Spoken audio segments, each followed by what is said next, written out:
فلا هادي له. أشهد أن لا إله إلا الله وحده لا شريك له، وأشهد أن سيدنا ومولانا وسندنا وشفيعنا محمدًا عبده ورسوله.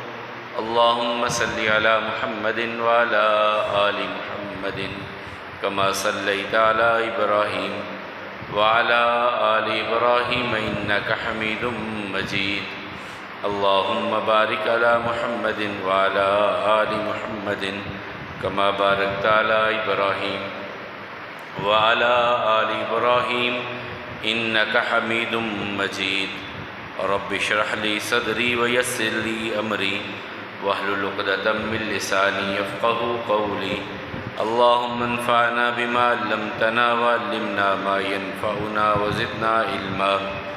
ربي أوزعني أن أشكر نعمتك التي أنعمت علي وعلى والدي وأن أعمل صالحا ترضاه وأصلح لي في ذريتي إني تبت إليك وإني من المسلمين.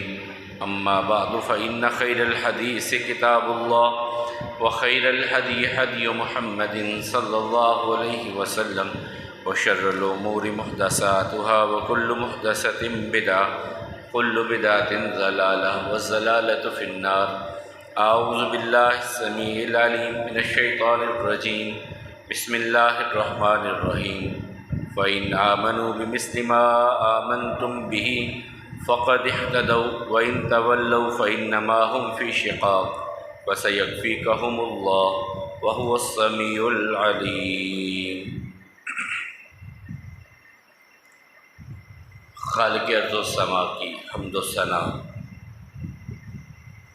اور محبوب کائنات سید الاولین والآخرین جناب محمد کریم علیہ تحیت و تسلیم پر درود و سلام کے بعد رحمت مغفرت کی دعا صحابہ کرام، تابعین وصحاب، ائمہ مجتہدین اور تمام مرحومین مسلمین کے لیے، پوری انسانیت کے لیے امن، ایمان اور ہدایت کی دعا کے بعد پچھلے خطبہ جمعہ میں ہم گفتگو کر رہے تھے سیدنا عثمان رضی اللہ تعالی عنہ کے حوالہ سے، اور بہت ساری باتیں ان کی شخصیت کے بہت سارے پہلو، خاص طور پہ ان کی خلافت کے حوالے سے، کہ اللہ تعالیٰ نے ان کو کیسی کیسی خوبیوں سے نوازا تھا. ممکن تو نہیں تھا کہ احاطہ کر پاتے، اور میرا ذہن تھا کہ آج بھی ہم اسی پہ گفتگو کرتے، لیکن آج پھر حضرت عمر فاروق رضی اللہ تعالیٰ عنہ کی شہادت کے دن آ گئے. وہ بھی معاملہ، اور اسی طرح خم غدیر کا میں نے کہا تھا. اتنے عنوانات میں اب میں بڑے اختصار کے ساتھ ہی حضرت عثمان رضی اللہ تعالیٰ عنہ کا جو واقعہ بیان کیا جا چکا، اس میں صرف 2-3 چیزیں آپ کو اور بیان کر کے بات اس طرف لے جاؤں گا کہ یہ انتہائی ایک مظلوم خلیفۃ المسلمین ہیں کہ جنہوں نے اتنی زیادہ فتوحات کی کہ شاید ہمیں ایک فاتح کی حیثیت سے حضرت عثمان رضی اللہ تعالیٰ عنہ یاد نہیں ہے. جتنی فتوحات حضرت عمر رضی اللہ تعالیٰ عنہ کے دور میں ہوئیں، اتنی ہی فتوحات حضرت عثمان رضی اللہ تعالیٰ عنہ کے دور میں ہوئیں. اور پھر فتنے سر اٹھانے لگے جب دیکھا منافقین نے، کفار نے، کہ ہم اسلام کا راستہ تلوار کے ساتھ نہیں روک پا رہے، اور ہم نے کوشش کی، ہم نے سمجھا کہ عمر کو شہید کر دیں گے تو معاملہ ختم ہو جائے گا، لیکن عثمان تو اس سے بھی بڑھ کر آ گئے. پھر ایک بہت بڑی سازش تھی کہ عثمان رضی اللہ تعالیٰ عنہ کو شہید کرنے کا جو معاملہ ہے، اس کے ساتھ اس میں فرقہ بندی شروع کی جائے، اسلام کے اندر اسلام میں تفرقہ بازی شروع کی جائے، اسلام میں عصبیت کو فروغ دیا جائے، تاکہ اسلام آپس میں اہل اسلام لڑتے رہیں اور ان کی جو قومی جمعیت ہے وہ ختم ہو جائے. اسی معاملے میں حضرت عثمان رضی اللہ تعالیٰ عنہ شہید کیے گئے، اور جو رسول اللہ صلی اللہ علیہ وسلم کی پیشن گوئی تھی احد پہاڑ پر کھڑے ہو کر کے کہا تھا کہ اثبت یا احد ان علیک نبی و صدیق و شہیدان، اے احد ٹھہر جا، تجھ پر ایک اللہ کا نبی ہے، ایک صدیق ہے اور 2 شہید۔ اور یہ 4 لوگ تھے رسول اللہ صلی اللہ علیہ وسلم، حضرت ابو بکر، عمر اور عثمان۔ یہ 4 لوگ احد پہاڑ پر کھڑے تھے کہ پہاڑ ہلنے لگا تو رسول اللہ صلی اللہ علیہ وسلم نے پاؤں کی ضرب لگا کے کہا تھا اثبت، ثابت قدم رہ، ٹھہر جا، تجھ پر ایک اللہ کا نبی ہے، ایک شہید ہے، 2 شہید اور ایک صدیق ہے۔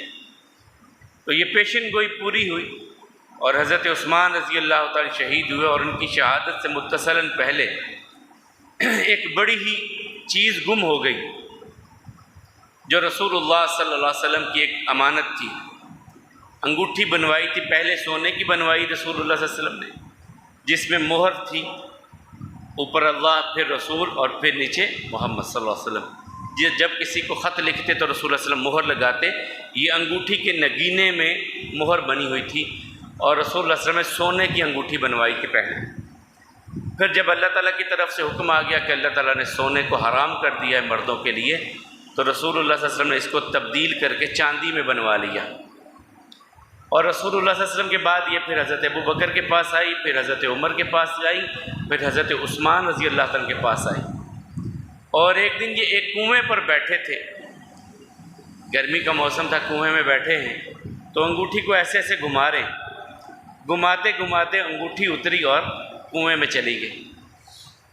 بڑی کوشش کی، لوگ اترے کنویں میں، سارا پانی خشک کر دیا گیا، لیکن انگوٹھی دوبارہ وہ نہیں ملی۔ رسول اللہ صلی اللہ علیہ وسلم کی جو انگوٹھی تھی وہ دوبارہ نہیں ملی۔ سخاوت ان کی بہت کمال، اور یہاں تک کہ جب سے رسول اللہ صلی اللہ علیہ وسلم نے سنا گردنوں کو آزاد کرنے کا، کہتے زندگی میں کوئی جمعہ ایسا نہیں آیا جس جمعے میں غلام خرید کے آزاد نہ کیا ہو، کسی غلام کو خرید کے آزاد نہ کیا ہو، کوئی جمعہ ایسا نہیں آیا۔ اور اس طرح بھی معاملہ ہوا کہ عثمان رضی اللہ تعالیٰ قرآن کریم کے حوالے سے میں نے آپ سے بات پچھلے جمعہ میں کی تھی کہ انہوں نے کس طرح قرآن کریم کا، مسجد نبوی کا، پھر مدینے کے لوگوں کے پانی کا انتظام، یہ سارے معاملات ان کے تھے۔ اور ایک معاملہ ان کا آج تک چل رہا ہے۔ ایک باغ تھا ان کا مدینے میں، اسے خرید کر کے وقف کر دیا،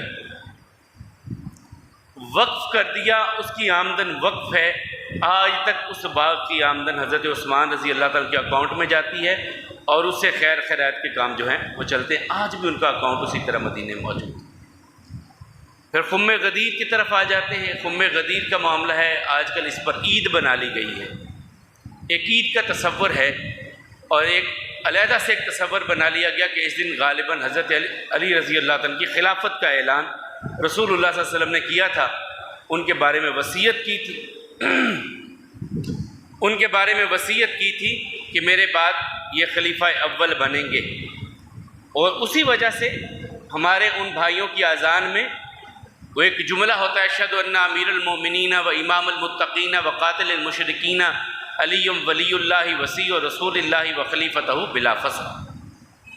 یہ ایک جملہ وہ دہراتے ہیں، اشہد ان علی ولی اللہ، میں گواہی دیتا ہوں کہ علی اللہ کے ولی ہیں، امیر المومنین مومنوں کے امیر ہیں، قاتل المشرکین مشرکوں کے قاتل ہیں، علی ولی اللہ علی اللہ کے ولی، وصی و رسول اللہ رسول اللہ صلی اللہ علیہ وسلم نے جن کے بارے میں وصیت کی تھی، وخلیفتہ بلا فصل، اور رسول اللہ صلی اللہ علیہ وسلم کے بغیر کسی واسطے کے پہلے خلیفہ۔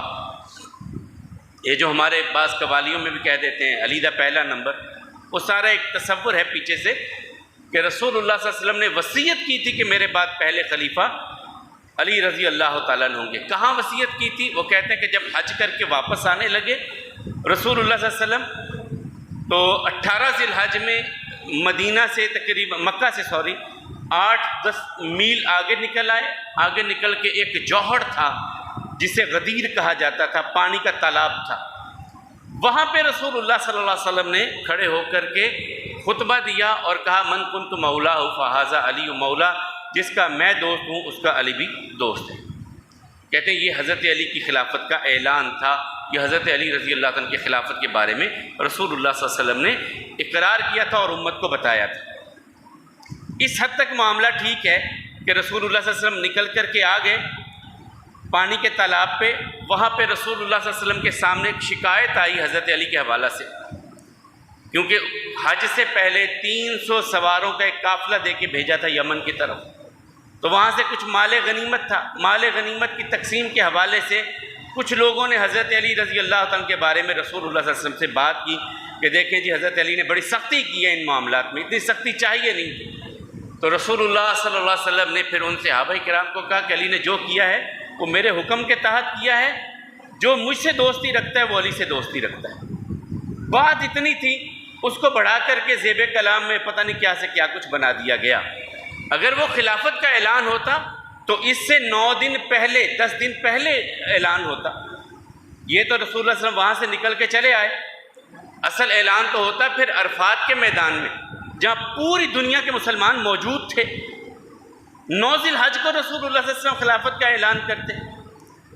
اگر حضرت علی رضی اللہ عنہ کی خلافت کا اعلان کرنا تھا تو 9 ذی الحج کو کرتے، وہاں نہیں کیا۔ جب وہ سارے چلے گئے، یمن والے یمن کی طرف چلے گئے، مصر والے مصر کی طرف چلے گئے، شام والے شام کی طرف چلے گئے، دوسرے علاقوں کے لوگ اپنے علاقوں میں چلے گئے، رسول اللہ صلی اللہ علیہ وسلم مدینے آ رہے ہیں اور 9 دن گزر چکے ہیں، لوگ اپنے اپنے علاقوں میں پہنچ چکے ہیں۔ اس کے بعد پھر رسول اللہ صلی اللہ علیہ وسلم نے خلافت کا اعلان کرنا تھا، خلافت کا اعلان کرنا ہوتا تو حج پہ کر دیتے۔ اور ساری زندگی حضرت علی رضی اللہ عنہ نے کبھی بھی اپنے حق میں یہ بات نہیں کہی کہ نبی صلی اللہ علیہ وسلم نے تو خلافت کا میرے حق میں اعلان کر دیا تھا، تم کس چیز کی خلافت دینے کے لیے چلے ہو۔ ایک مرتبہ بھی حضرت علی رضی اللہ تعالیٰ نے یہ بات نہیں دہرائی کہ خم غدیر پر رسول اللہ صلی اللہ علیہ وسلم نے مجھ کو خلیفۃ المسلمین بنا دیا تھا، امیر المومنین بنا دیا تھا، اور خلیفہ بلا فصل میں ہوں، وصی رسول اللہ میں ہوں، اب تم ابو بکر کس طرح خلیفہ بنتے ہو۔ ایک مرتبہ بھی حضرت علی رضی اللہ تعالیٰ نے یہ دلیل پیش نہیں کی، یہ بات سامنے نہیں رکھی۔ وہ جانتے تھے وہ معاملہ اور تھا، یہ معاملہ اور ہے۔ اور ابھی تو اس بات کو 4 مہینے نہیں گزرے تھے کہ جب رسول اللہ صلی اللہ علیہ وسلم سفر کی آخری ایام میں ایک انصاری صحابی فوت ہوئے، ان کا جنازہ پڑھا کر کے واپس آ رہے، بخار چڑھ گیا، جنازہ پڑھاتے پڑھاتے بخار چڑھ گیا رسول اللہ صلی اللہ علیہ وسلم کو۔ بقیع میں چلے گئے، دفن کر تدفین ہونے کے بعد جب آئے تو بخار شدت اختیار کر گیا، اور اس بخار کی حالت میں رسول اللہ صلی اللہ علیہ وسلم 2-3 دن نمازیں پڑھاتے رہے، لیکن یہاں تک کہ کمزوری بہت شدت کی ہو گئی۔ جمعرات کا دن آ گیا، اور جمعرات کے دن یعنی یہ تقریباً بن جاتا ہے آپ کا 8 ربیع الاول کے قریب کے تاریخ بنتی ہے۔ رسول اللہ صلی اللہ علیہ وسلم بہت زیادہ بخار میں، کمزوری بہت زیادہ ہو گئی ہے، اور مغرب کی نماز پڑھائی ہے، آخری نماز جو پڑھائی ہے رسول اللہ صلی اللہ علیہ وسلم نے جمعرات کے دن مغرب کی نماز پڑھائی، اور پڑھا کر کے چلے گئے اور سورہ والمرسلات عرفا اس کی تلاوت کی ہے دونوں رکعتوں میں۔ تلاوت کرنے کے بعد چلے گئے حجرہ عائشہ رضی اللہ تعالیٰ میں چلے گئے ہیں، بخار شدت کا ہے، عشاء کا وقت ہو گیا، صحابہ کرام مسجد میں انتظار کر رہے ہیں کہ رسول اللہ صلی اللہ علیہ وسلم آئیں، عشاء کی نماز پڑھائیں۔ رسول اللہ صلی اللہ علیہ وسلم نے آنکھوں کو کھولا، حضرت عائشہ سے سوال کیا، لوگوں نے عشاء کی نماز پڑھ لی ہے؟ نہیں یا رسول اللہ صلی اللہ علیہ وسلم، وہ تو آپ کا انتظار کر رہے ہیں، آپ جائیں گے تو نماز پڑھائیں گے۔ کہا اچھا بخار بہت ہے، پانی ٹب میں پانی ڈالو، میں نہا لوں، میرا بخار کم ہو تو میں جا کے نماز پڑھاؤں۔ پانی میں ٹب میں پانی ڈال دیا گیا، رسول اللہ صلی اللہ علیہ وسلم نے غسل کیا، غسل کر کے آنے لگے، لیکن کمزوری اتنی تھی کہ پھر اٹھا نہیں گیا۔ پھر کچھ افاقہ ہوا، دوبارہ پوچھا اصلی الناس، لوگوں نے نماز پڑھی؟ لا یا رسول اللہ صلی اللہ علیہ وسلم، نہیں اللہ کے رسول صلی اللہ علیہ وسلم، وہ تو انتظار کر رہے ہیں کہ آپ تشریف لائیں تو نماز۔ 3 مرتبہ غسل کیا رسول اللہ صلی اللہ علیہ وسلم، تینوں مرتبہ اٹھ کے آنے لگے مسجد کی طرف۔ یہ میرے اور آپ کے لیے کتنی بڑی بات ہے، ہمیں کچھ بھی نہیں ہوتا، صحیح سالم ہوتے ہیں تو مسجد میں آنا ہمارے لیے مشکل ہوتا ہے۔ شدت کا بخار، اٹھا نہیں جا رہا، کمزوری بہت ہے، لیکن کوشش یہی ہے کہ بخار کم ہو جائے، میں جا کے نماز پڑھا دوں۔ تیسری مرتبہ جب غسل کیا اور نہیں اٹھا گیا تو پھر کہا مروا ابا بکر فلیصلی بالناس، عائشہ اپنے ابا سے کہو لوگوں کو نماز پڑھائیں، اپنے ابا جان سے کہو لوگوں کو نماز پڑھائیں۔ حضرت عائشہ رضی اللہ تعالیٰ نے کہا، صحیح بخاری کی روایت ہے، یا رسول اللہ صلی اللہ علیہ وسلم میرے ابا جی بڑے نرم دل ہیں، وہ آپ کے مصلی پہ کھڑے ہو کر کہ عشاء کی نماز ہے، تلاوت کرنی ہے، ان سے قرآن نہیں پڑھا جائے گا، وہ رو پڑیں گے۔ آپ کی جگہ پہ کیسے کھڑے ہوں گے؟ میرے ابا جی بڑے نرم دل ہیں۔ تو رسول اللہ صلی اللہ علیہ وسلم فرمایا نہیں عائشہ، اپنے باپ سے کہو جا کر کے نماز پڑھائیں۔ حضرت عائشہ نے دوبارہ یہ بات کی تو رسول اللہ صلی اللہ علیہ وسلم غصے میں آ گئے، ناراضگی کا اظہار کیا کہ تم مجھے کیا بات کہتی ہو؟ ابو بکر کی موجودگی میں کوئی اور مصلی پہ کھڑا ہو، یہ کیسے ہو سکتا ہے؟ اللہ بھی اس بات کا انکار کرتا ہے، مومن بھی انکار کرتے ہیں، میں بھی انکار کرتا ہوں۔ ابو بکر کی موجودگی میں مصلی پہ کوئی اور کھڑا ہو؟ حضرت عباس موجود ہیں، علی موجود ہیں، حسن و حسین موجود ہیں، عمر موجود ہیں، ابو عبیدہ بن جراح موجود ہیں، سعد بن عبادہ موجود ہیں، کتنے ہزاروں صحابہ کرام کی موجودگی میں کہا نہیں میرے مصلی پہ میرے بعد کھڑا ہوگا تو ابو بکر کھڑا ہوگا۔ وہاں پہ آ کے حضرت علی نے یہ نہیں کہا کہ یا رسول اللہ صلی اللہ علیہ وسلم آپ نے وصی و رسول اللہ تو میں ہوں، خلیفہ بلا فصل تو میں ہوں، مجھے مصلی پہ کھڑا ہونا چاہیے۔ 17 نمازیں، جمعرات کی عشاء کی نماز ایک، جمعہ کی 5 نمازیں 6، ہفتے کے دن کی 5 11 اور اتوار کے دن کی 5 کتنی ہو گئی 16، اور سوموار کے دن کی فجر کی نماز 17 نمازیں، اور فجر کی نماز کے تھوڑی دیر بعد رسول اللہ صلی اللہ علیہ وسلم دنیا سے رخصت ہوئے۔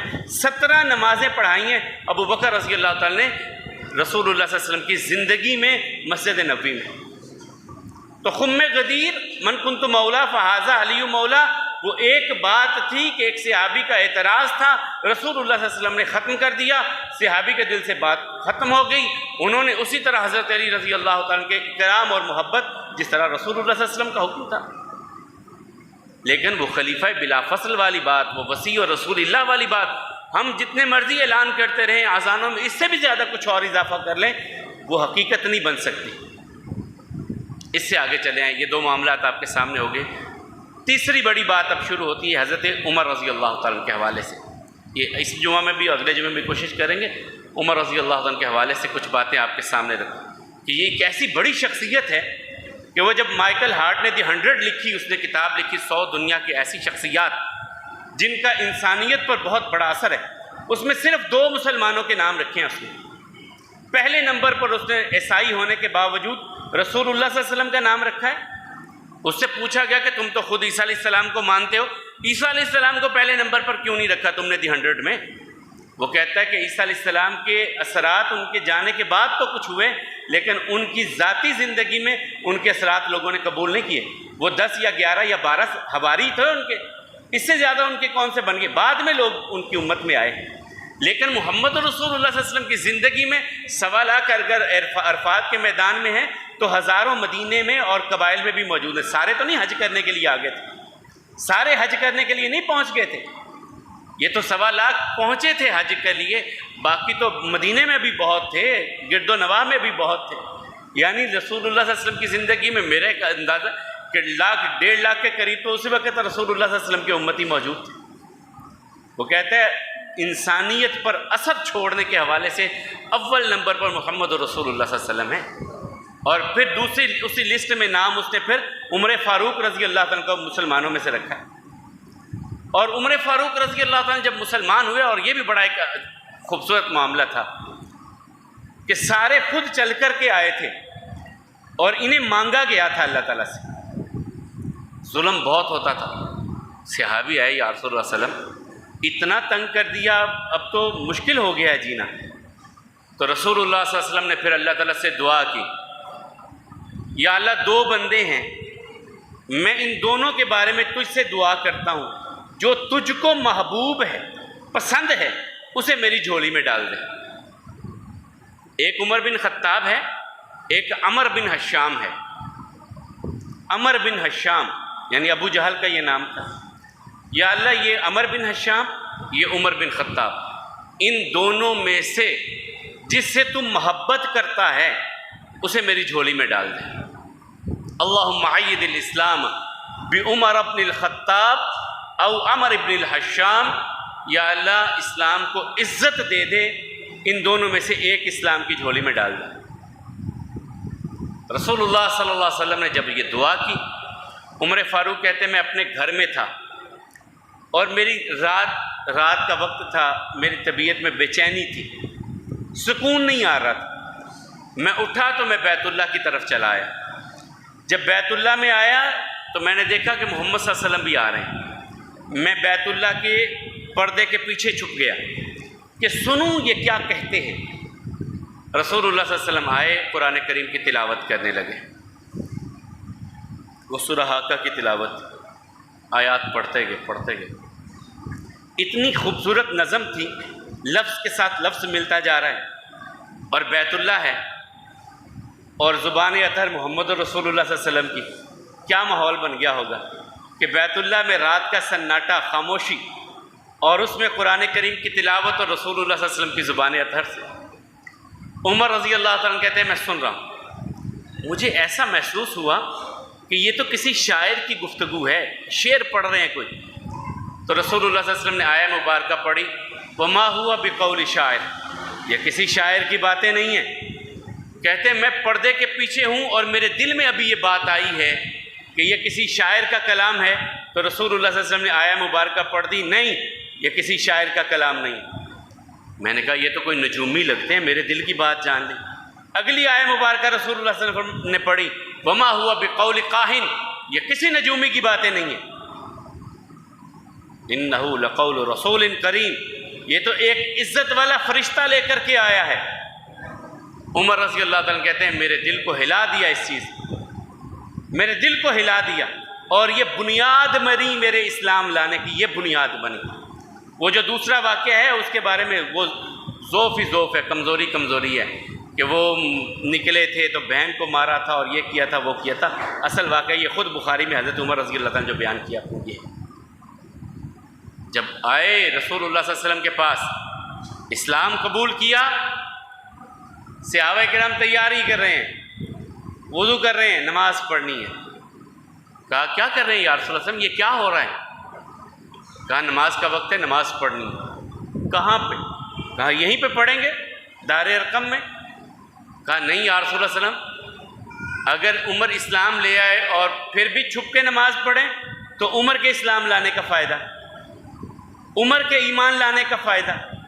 سیدنا عبداللہ ابن مسعود رضی اللہ تعالیٰ عنہ کہتے ہیں وہ دن تھا، ہم دو صفوں کی شکل میں نکلے وہاں سے، ایک صف میں عمر تھے، دوسری صف میں حمزہ رضی اللہ تعالیٰ عنہ تھے، اور عمر نے تلوار نکالی اور اعلان کیا مکے والوں سنو، ہم بیت اللہ میں نماز پڑھنے جا رہے ہیں، جس نے اپنے بچوں کو یتیم کروانا ہے آ کر کے ہمارا راستہ روک کے دیکھے، راستہ روک کر کے دیکھے محمد صلی اللہ علیہ وسلم کا، راستہ روک کر کے دیکھے ان صحابہ کرام کا، یہ میری تلوار اس کا فیصلہ کرے گی۔ کہتے ہیں اللہ نے ہمیں عزتیں عطا کی، ہم نے پھر یوں کھلے سینے کے ساتھ جا کر کے، ہمارے سینے چوڑے ہو گئے۔ صحابہ کہتے ہیں کہ جب عمر رضی اللہ تعالیٰ نے اتنی بات کی کہ میں دیکھوں گا کون آ کے روکتا ہے، ہم پھر بیت اللہ کی طرف نکلے اور بیت اللہ میں جا کر کے ہم نے نماز پڑھی۔ یہ عمر رضی اللہ تعالیٰ عنہ، اور اللہ کے حبیب علیہ السلام نے ان کے بارے میں 3 خواب دیکھے تھے بڑے۔ 3 خواب دیکھنے والے کون؟ محمد رسول اللہ صلی اللہ علیہ وسلم۔ صحیح بخاری سے پہلا خواب بیان کرتا ہوں، میں نے پہلے بھی یہ آپ کو سنایا۔ آقا علیہ السلام فرماتے ہیں انی رأیت فی المنام، میں نے دیکھا رات سوتے ہوئے، انی علی قلیب، میں ایک کنویں پر ہوں، ایک کنویں پہ کھڑا ہوں، علیہا دلو، اس پہ ایک ڈول ہے، پانی نکالنے کے لیے کنویں پہ ایک ڈول ہے۔ اللہ نے جتنی ہمت دی میں پانی ڈول کے ساتھ کنویں سے نکالتا رہا، لوگوں کو پلاتا رہا، لوگ پانی پیتے رہے۔ پھر جتنی اللہ نے مجھ کو ہمت دی میں نے کنویں سے ڈول نکالے، پھر مجھ سے آگے سے بڑھ کر ابو بکر نے وہ ڈول لے لیا۔ کہا یا رسول اللہ صلی اللہ علیہ وسلم اب میں پانی نکالتا ہوں، آپ بیٹھیے۔ وہ ڈول لے لیا، ابو بکر نے 1-2 ڈول نکالے لیکن کمزوری تھی ان میں۔ پھر رسول اللہ صلی اللہ علیہ وسلم نے دعا کی یغفر اللہ ابی بکر، اللہ ابو بکر کی مغفرت کرے، اس پر اپنی رحمتیں اللہ نازل کرے اور اس کی کمزوریوں کو اللہ دور کرے۔ یہ دعائیں کی پھر رسول اللہ صلی اللہ علیہ وسلم حضرت ابو بکر کے لیے۔ کہا پھر ابو بکر سے اس ڈول کو لیا عمر نے، اب وہ ڈول نہیں رہا، بڑا جرس ہو گیا۔ جرس کیا ہوتا تھا؟ ڈول ہوتا تھا لوہے کا، تانبے کا، پیتل کا ہوتا تھا۔ جرس ہوتا تھا کسی بڑی کھال کا ایک بوکا بنایا ہوتا تھا جس میں 8-10 ڈول پانی کے آ جاتے تھے۔ کہا وہ ڈول جو تھا وہ بڑا ہو گیا۔ اب عمر نے جب لیا، آقا کہتے ہیں میں نے زندگی میں ایسا بہادر بندہ نہیں دیکھا جتنی بہادری سے کنویں سے پانی عمر نے نکالا۔ آقا کہتے ہیں میں نے اپنی زندگی میں اتنا بہادر انسان کبھی نہیں دیکھا جتنی بہادری اور تیزی سے کنویں سے پانی عمر نکال رہے تھے، یہاں تک کہ کھیت سیراب ہو گئے، لوگوں نے اونٹوں کو پانی پلا لیا، مشکوں کو بھر لیا۔ تو صحابہ نے پوچھا یا رسول اللہ صلی اللہ علیہ وسلم اس کی تعبیر بھی تو بیان کر دیں، آپ نے خواب دیکھا، خواب بیان کر دیا۔ کہا اس دین اسلام کو دنیا کے کناروں پہ میرا عمر پہنچا دے گا، دنیا کے کناروں پر میرا عمر اس دین اسلام کو عرب نہیں، عرب سے باہر لے جائے گا، یورپ کے دروازوں تک پہنچے گا، یہ عجم تک پہنچے گا، یہ ترکمانستان تک پہنچے گا، یہ مکران کے ساحلوں تک لے جائے گا میرا عمر۔ پھر وقت گزرا، ایک وقت میں پھر آقا نے کہا میں نے خواب دیکھا، خواب میں لوگ آئے، کسی کی قمیض اتنی ہے، کسی کی اتنی ہے، کسی کی اتنی ہے، کسی کی اتنی ہے، کسی کی اتنی ہے۔ عمر کو میں نے دیکھا کہ عمر کی قمیض اتنی لمبی تھی کہ عمر کے پاؤں چھپا رہی تھی۔ صحابہ نے پھر پوچھا حبیب خدا صلی اللہ علیہ وسلم سے، اللہ کے حبیب علیہ السلام اس کی تعبیر کیا؟ کہا اس کی تعبیر بھی دین ہے، دین پر عمل کرنے کی حیثیت میں کوئی اتنا، کوئی اتنا، کوئی اتنا، کوئی اتنا، میرا عمر سر کے بالوں سے لے کے پاؤں کے ناخن تک دین پہ عمل کرنے والا ہے، یہ عمر ہے۔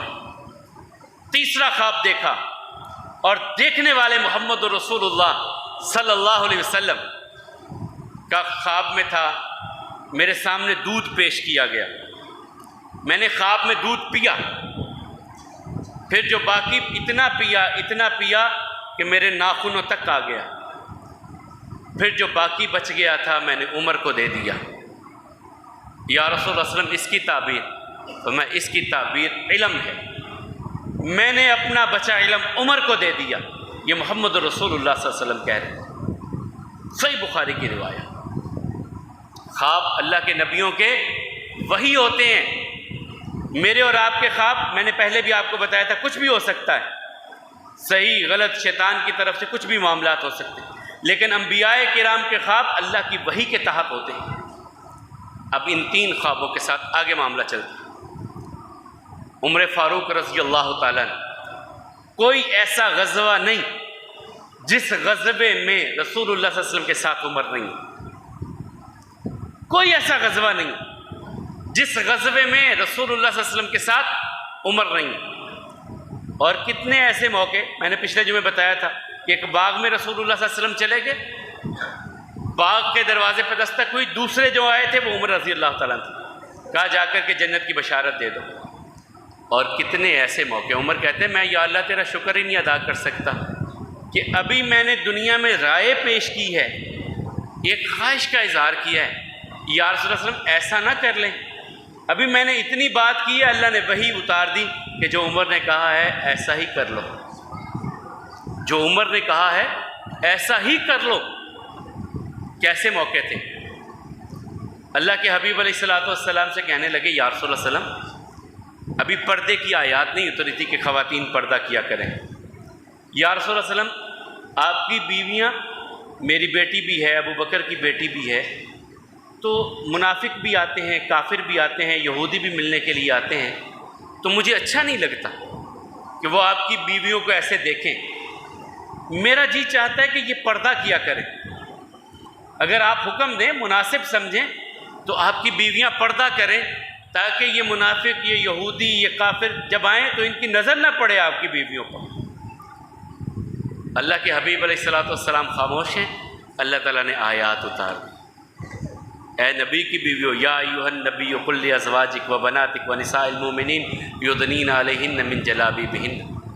عمر کی خواہش کا اللہ تعالیٰ کہتے ہیں ہم بھرم رکھتے ہیں، عمر نے جو کہا ہے اپنی بیویوں سے، بیٹیوں سے کہیے پردہ کیا کریں۔ پھر بدر کے قیدی پہلی مرتبہ گرفتار ہوئے، کیا کریں؟ قتل کر دیں، فدیہ لے کر کے چھوڑ دیں، کیا کریں؟ عمر کہتے ہیں نہیں قتل کر دو، اللہ کو بتاؤ یا اللہ تیرے حکم کے سامنے خاندان، رشتہ، قوم، قبیلہ کوئی حیثیت نہیں رکھتی، جہاں تیرا حکم آ جاتا ہے ہم اپنے اپنے لوگوں کو خود قتل کر کے اللہ کے سامنے سرخرو ہونا چاہتے ہیں۔ ابو بکر کی رائے تھی نہیں، ان سے فدیہ لے کر کے چھوڑ دیا جائے۔ رسول اللہ صلی اللہ علیہ وسلم نے فدیہ لے کے چھوڑ دیا، اللہ تعالیٰ کی طرف سے آیات اتر گئی۔ اگر اللہ تعالیٰ آپ کو معاف فرمائے، جو رائے عمر کی تھی وہی آپ کو اپنانی چاہیے تھی، عمر کی رائے کو اپنانا چاہیے تھا۔ دو موقع، تیسرا موقع آیا، اللہ کے حبیب علیہ السلام سے سوال کرتے ہیں، یا رسول اللہ صلی اللہ علیہ وسلم، یہ شراب تو بڑی بری چیز ہے، اس کے بارے میں اللہ تعالیٰ سے کوئی احکامات کوئی نہیں آ رہے۔ سورہ بقرہ میں پہلا حکم آیا، وَيَسْأَلُونَكَ عَنِ الْخَمْرِ وَالْمَيْسِرِ وَالْأَنصَابِ وَيَسْأَلُونَكَ عَنِ الْخَمْرِ وَالْمَيْسِرِ قُلْ فِيهِمَا اسْمٌ كَبِيرٌ وَمَنَافِعُ لِلنَّاسِ وَاسْمُهُمَا أَكْبَرُ مِن نَفْعِهِمَا۔ پہلا حکم آیا کہ شراب اور جوئے کے بارے میں آپ سے پوچھتے ہیں نبی صلی اللہ علیہ وسلم، ان سے کہیے کہ اس میں گناہ بھی بہت ہے، فائدہ بھی ہے، گناہ بڑا ہے۔ کہا نہیں یا اللہ، اس کی وضاحت ہونی چاہیے۔ قال لا تقربوا الصلاۃ وانتم سکارى، نشے کی حالت میں نماز کے قریب نہ ہو۔ نہیں یا اللہ، اس کی اور وضاحت آنی چاہیے۔ پھر تیسرا حکم آیا، یا ایھا الذین آمنوا انما الخمر والمیسر والانصاب والازلام رجس من عمل الشیطان۔ یہ سورہ مائدہ میں اللہ تعالیٰ نے فائنل حکم دے دیا کہ یہ شیطانی عمل ہے، اسے چھوڑ دو۔ تین ہوئے، چوتھی مرتبہ بیت اللہ میں آئے کہ بیت اللہ میں جب نماز پڑھیں تو امام کا مصلی کدھر کھڑا کریں، امام کا رخ کدھر ہونا چاہیے۔ کسی نے کہا اس طرف، کسی نے اس طرف، کسی نے اس طرف، کسی نے اس طرف۔ تو حضرت عمر رضی اللہ تعالیٰ کہنے لگے، یا رسول اللہ صلی اللہ علیہ وسلم، اگر ہم ابراہیم علیہ السلام کا جو مقام ہے اس طرف مصلی کھڑا کریں تو بہتر نہیں ہے؟ اللہ تعالیٰ نے آیات اتار دی، وَاتَّخَذُوا مِن مُقَامِ إِبْرَاهِيمَ مُصَلَّى، جاؤ مقام ابراہیم ہے وہیں پہ جائے نماز بناؤ۔ طواف مکمل تمہارا تب ہوگا جب 7 چکر لگا کر کے مقام ابراہیم پہ 2 نفل پڑھ لو گے، تمہارا طواف تب مکمل ہوگا۔ یہ عمر فاروق رضی اللہ تعالیٰ کی دنیا میں رائے دے رہے ہیں اور اللہ تعالیٰ ان کی رائے کو قرآن کا حصہ بنا رہے ہیں۔ اسی لیے رسول اللہ صلی اللہ علیہ وسلم فرمایا، ان اللہ جعل الحق علی لسان عمر وقلبہ، اللہ نے عمر کی زبان اور دل پر حق کو جاری کر دیا ہے۔ اللہ نے عمر کی زبان اور دل پر حق کو جاری کر دیا ہے۔ اور کتنے ایسے موقع آئے کہ رسول اللہ صلی اللہ علیہ وسلم نے ایک بات کی، کبھی کسی دشمن نے کوئی بات کی تو رسول اللہ علیہ وسلم کے ساتھ کھڑے ہوئے، یا رسول اللہ علیہ وسلم ایک اشارہ کیجیے، اس کا سر تن سے جدا کر دو جو آپ کے سامنے بات کرے۔ کتنے ایسے موقع آئے۔ یہ عمر فاروق رضی اللہ عنہ کی شخصیت بہت بڑی شخصیت، بہت بڑی شخصیت۔ 4 مقامات تو قرآن کریم میں اللہ تعالیٰ نے کہہ دیے، رسول اللہ صلی اللہ علیہ وسلم نے بتا دیے کہ یہ عمر کی رائے تھی اور اللہ نے قرآن بنا کر کے نازل کر دیا۔ پھر وہ وقت بھی آیا کہ عمر فاروق رضی اللہ تعالیٰ گزر رہے، کچھ خواتین تھیں وہ دف بجا رہی تھیں، رسول اللہ صلی اللہ علیہ وسلم بیٹھے تھے، عمر آئے، انہوں نے جلدی سے دف بند کر دی۔ آقا علیہ الصلوۃ والسلام مسکرائے، کہا عمر تو وہ ہے کہ جس راستے سے تو گزرتا ہے شیطان بھی رستہ بدل لیتا ہے، شیطان بھی رستہ بدل لیتا ہے جہاں سے تو گزرتا ہے۔ اور یہ کس نے کہا؟ رسول اللہ صلی اللہ علیہ وسلم نے، کہ جس راستے سے عمر گزرتا ہے شیطان راستہ بدل لیتا ہے۔ اور پھر یہ بھی کہا کہ اگر لو کان بعدی نبی لکان عمر نبیہ، اگر میرے بعد کسی کو نبوت ملنی ہوتی تو عمر اس لائق تھا کہ اسے نبوت ملتی، ولکن لا نبی بعدی، لیکن میرے بعد کوئی نبی نہیں ہے، میرے بعد کوئی نبی نہیں ہے۔ یہی عمر فاروق رضی اللہ تعالیٰ عنہ جب رسول اللہ صلی اللہ علیہ وسلم دنیا سے رخصت ہوئے تو یہ تلوار نکال کر کے کھڑے، کہا خبردار، کسی نے کہا رسول اللہ صلی اللہ علیہ وسلم فوت ہو گئے، میں سر اڑا دوں گا کسی نے یہ بات کی تو۔ ابو بکر رضی اللہ تعالیٰ عنہ غصے میں دیکھا، انہیں کچھ نہیں کہا، چلے گئے۔ آقا علیہ الصلوۃ والسلام کے چہرہ اقدس سے چادر کو ہٹایا، یہاں بوسہ لیا آقا، ابو بکر نے یہاں پیشانی پہ بوسہ لیا اور پھر واپس آئے، پھر خطبہ دیا اور پھر آیہ مبارکہ پڑھی، وما محمد الا رسول قد خلت من قبلہ الرسل افإن مات او قتل انقلبتم علی اعقابکم۔ محمد صلی اللہ علیہ وسلم اللہ کے رسول ہیں اور آقا سے پہلے جو رسول آئے فوت بھی ہوئے، شہید بھی ہوئے، کیا اگر محمد رسول اللہ صلی اللہ علیہ وسلم فوت ہو جائیں کہ تم دین چھوڑ جاؤ گے؟ عمر کہتے ہیں یہ آیت مبارکہ سننی تھی کہ میرے قدموں نے ساتھ دینے سے انکار کر دیا، وہیں پہ بیٹھ گیا۔ پھر مجھے احساس ہوا کہ اب وہ چہرہ ہماری نظروں سے اوجھل ہو چکا جس چہرے کو دیکھ کر کے ہم جیتے تھے۔ اسی لیے تو علی رضی اللہ تعالیٰ عنہ کہتے ہیں، کہا میں نے اتنی بار آقا کی زبان سے سنا، فلاں جگہ پہ میں گیا تھا، ابو بکر گئے تھے، عمر گئے تھے، فلاں کام میں نے کیا تھا، ابو بکر نے کیا تھا، عمر نے کیا تھا، فلاں جگہ پہ میں نے اور ابو بکر نے یہ کھایا، فلاں جگہ پہ ابو بکر اور عمر نے میں نے یہ پیا، فلاں جگہ پہ میں نے اور ابو بکر نے یہ کام کیا۔ یعنی جب بھی بات کرتے، اور صحابی کہتے ہیں کہ جب رسول اللہ صلی اللہ علیہ وسلم بیٹھے ہوتے کسی میں اتنی جرت نہیں ہوتی تھی کہ یوں رسول اللہ صلی اللہ علیہ وسلم کے چہرہ اقدس کی طرف نظر اٹھا کے دیکھیں۔ ادب، احترام اور جلال اتنا آقا کے چہرے کا ہوتا تھا کہ کوئی نظر اٹھا کے دیکھتا نہیں تھا، نظریں جھکی ہوئی ہوتی تھی، جھکی نظروں کے ساتھ آقا علیہ الصلوۃ والسلام کے سامنے بیٹھتے تھے۔ کہ صرف دو بندے ایسے ہوتے تھے جن کا آئی کنٹیکٹ ہوتا تھا رسول اللہ صلی اللہ علیہ وسلم سے، وہ ابو بکر تھے، وہ عمر تھے۔ یہ آپس میں ایک دوسرے کی طرف دیکھ کر کے مسکراتے۔ اور ایک دن ایسا بھی ہوا، آقا علیہ الصلوۃ والسلام اپنے حجرے سے نکلنے لگے تو ابو بکر و عمر بھی آ گئے۔ آقا نے ایک کندھے پہ اس طرف ہاتھ رکھا، ایک کے کندھے پہ ایسے ہاتھ رکھا، اور تینوں ایسے مسجد میں داخل ہوئے۔ جو مسجد میں صحابہ کرام بیٹھے تھے وہ ہنس پڑے، مسکرا پڑے سب کے سب۔ آقا نے پوچھا کیا ہوا؟ کہا یا رسول اللہ صلی اللہ علیہ وسلم جب آپ آتے تھے تو مسجد میں رونق آ جاتی تھی، ہمارے دل خوش ہو جاتے تھے آپ کو دیکھ کر کے، لیکن آپ جس انداز میں آج آئے ہیں ہمارے دل دگنے خوش ہو گئے۔ کہا کیوں؟ کہا آپ تو ایسے آئے ہیں جیسے چاند ستاروں کے ساتھ آتا ہے۔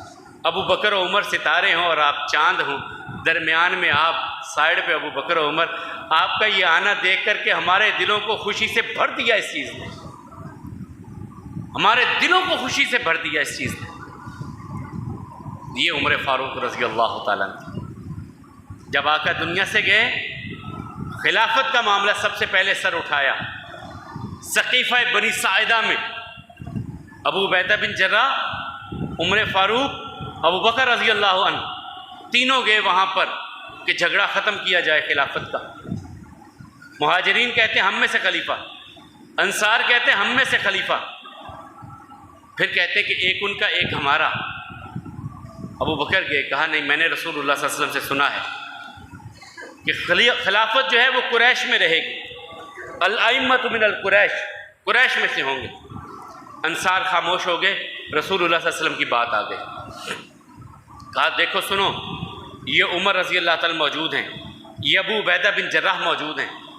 ابو بکر خود اعلان کر رہے ہیں، یہ ابو بکر کہتے ہیں عمر موجود ہیں، ابو عبیدہ بن جراح موجود ہیں، ان دونوں میں سے کسی ایک کو خلیفۃ المسلمین بنا لو، اس کے ہاتھ پہ بیعت کر لو، میں بھی بیعت کر لیتا ہوں۔ حضرت ابو بکر نے اپنی نامزدگی نہیں کی کہ مجھے 17 نمازیں پڑھانے کا شرف ملا ہے، رسول اللہ صلی اللہ علیہ وسلم نے سب سے پہلا حج مجھ سے پڑھوایا۔ اسلامی ہسٹری میں سب سے پہلے حج کا خطبہ دینے والے ابو بکر رضی اللہ تعالیٰ عنہ تھے، جو 9 ہجری کا خطبہ حج دیا تھا۔ نہیں، کہا یہ عمر ہیں، یہ ابو عبیدہ ہیں، ان دونوں میں سے کسی کے ہاتھ پہ بیعت کر لو۔ عمر رضی اللہ تعالیٰ عنہ کہنے لگے ابو بکر یہ کیسے ممکن ہے، آپ کی موجودگی میں کوئی اور بن جائے؟ ہاتھ پکڑا اور ہاتھ پہ بیعت کی سب سے پہلے عمر رضی اللہ تعالیٰ نے ابو بکر رضی اللہ تعالیٰ کے ہاتھ میں۔ یہ خلیفۃ المسلمین بنے، یہ خلافت بلا فصل ہے، یہ خلافت بلا فصل ہے کہ رسول اللہ صلی اللہ علیہ وسلم کے متصلاً بعد، اور ابو بکر کا لقب ہی خلیفۃ رسول اللہ تھا، امیر المومنین نہیں کہا جاتا تھا، یہ تو عمر رضی اللہ تعالیٰ کے دور میں آیا۔ خلیفۃ رسول اللہ، رسول اللہ صلی اللہ علیہ وسلم کے خلیفہ ابو بکر کہا جاتا تھا۔ عمر فاروق رضی اللہ تعالیٰ کی ذات کے حوالہ سے بہت سارے کچھ پہلے، اور خاص طور پہ ان کی نظام خلافت کے حوالہ سے، اور ان کی حضرت علی رضی اللہ تعالیٰ کے ساتھ رشتہ داری، تعلق داری، محبت، پیار اور معاملات، اس پر انشاءاللہ اگلے جمعے گفتگو کریں گے۔ اور اسی حوالے سے ایک بات جو کہا جاتا ہے کہ بی بی فاطمہ پر دروازہ گرا دیا تھا اور وہ زخمی ہو گئی تھیں، یہ ساری گفتگو انشاءاللہ، یہ اشکالات، یہ سوالات، ان کے جوابات میں انشاءاللہ اگلے جمعہ میں دینے کی کوشش کروں گا۔ یہ جو کہا جاتا ہے کہ بی بی فاطمہ پر دروازہ گرا دیا تھا حضرت عمر نے، حضرت علی کے گھر کو آگ لگا دی تھی، اور یہ خلافت چھیننے والوں میں یہ تھے، یہ جو بھی اشکالات انشاءاللہ ہوں گے کوشش کروں گا ان کے جوابات میں اگلے جمعہ میں۔ عمر فاروق رضی اللہ تعالیٰ کی خلافت پر اعتراضات، عمر رضی اللہ تعالیٰ کی ذات پر اعتراضات، اور عمر رضی اللہ تعالیٰ کے حضرت علی سے تعلقات اور رشتہ داریاں، کس کس نوعیت کی ان کے ساتھ رشتہ داریاں تھیں نبی صلی اللہ علیہ وسلم کے دنیا سے جانے کے بعد بھی، وہ انشاءاللہ اگلے جمعہ، اور پھر ان کی شہادت کے حوالے سے گفتگو اگلے خطبہ جمعہ میں کریں گے۔ آج ہم نے بات کی تھی حضرت عثمان رضی اللہ تعالیٰ کے حوالے سے اختصار سے، اور خم غدیر کے حوالے سے میں نے آپ کے سامنے بات کی تھی کہ یہ جو کہا جاتا ہے کہ وہاں پر رسول اللہ صلی اللہ علیہ وسلم نے خطبہ دے کر کے حضرت علی کو وصی رسول اللہ خلیفہ بلا فصل بنایا تھا، ان کو اپنا نائب بنایا تھا، اور بعد میں لوگوں نے چھین لی خلافت، وہ ساری ایک کہانی اور جو ہے بنائی گئی ہے، گڑھی گئی ہے، اس کی حقیقت میں نے خم غدیر کی آپ کے سامنے رکھنے کی کوشش کی، اور اسی طرح حضرت عمر فاروق رضی اللہ تعالیٰ کے حوالے سے کچھ باتیں آپ کے سامنے رکھی ہیں، باقی انشاءاللہ اگلے جمعہ میں کریں گے۔ اللہ کا الحاکمین ہم سب کو حق سمجھتے ہوئے اپنانے کی توفیق عطا فرمائے، اور باطل کو باطل جانتے ہوئے اس سے جان چھڑانے کی توفیق عطا فرمائے، پریشان حال لوگوں کی پریشانیوں کو دور فرمائیں، تنگ دستوں کی تنگ دستی کو دور فرمائیں، مقروضوں کو قرض کے بوجھ سے نجات عطا فرمائیں، مالک و مولا بے اولادوں کو نیک صالح اولاد عطا فرمائیں، جن کی اولاد ہے والدین کی آنکھوں کی ٹھنڈک بنائیں، ہم سب کو حلال طیب اور وافر رزق عطا فرمائیں، ہم سب کو جنت کی راہوں پہ چلنے والا بنائیں، ہماری اولادوں کو جنت کی راہوں پہ چلنے والا بنائیں، مالک و مولا ہم سب کی حفاظت فرمائیں، ہمارے والدین جو دنیا سے جا چکے، ہمارے بہن بھائی دوست احباب جو دنیا سے جا چکے، اللہ ان سب کی قبروں کو جنت کا باغیچہ بنائے، اور جو موجود ہیں اللہ ان سب کو جہنم کی آگ سے محفوظ فرمائے اور جنت کی راہوں پہ چلنے کی توفیق عطا فرمائے، مالک و مولا بیماروں کو شفا عطا فرمائے، جو بھی ہمارے بہن بھائی جس بھی مرض میں مبتلا ہیں، اے مالک و مولا شفا آپ کے پاس ہے، آپ کے سوا کوئی شفا دینے والا نہیں، سب مریضوں کو ایسی شفا عطا فرمائیے کہ ان کی ساری کمزوریوں کو ختم کر دیں، مالک بیماروں کو ایسی شفا عطا فرمائیے جو سب کمزوریوں کو ختم کر دینے والی ہو، ہمارے بہن بھائی جو اولاد نرینہ کی نعمت سے محروم ہیں، اے اللہ انہیں اولاد نرینہ عطا فرمائیے، صالح اولاد عطا فرمائیے، نیک اولاد عطا فرمائیے، اور ہم سب کو اپنے در پہ جھکنے والا بنائیے۔ اقول قولی ھذا والحمد للہ، استغفر اللہ لی ولکم ولسائر المسلمین۔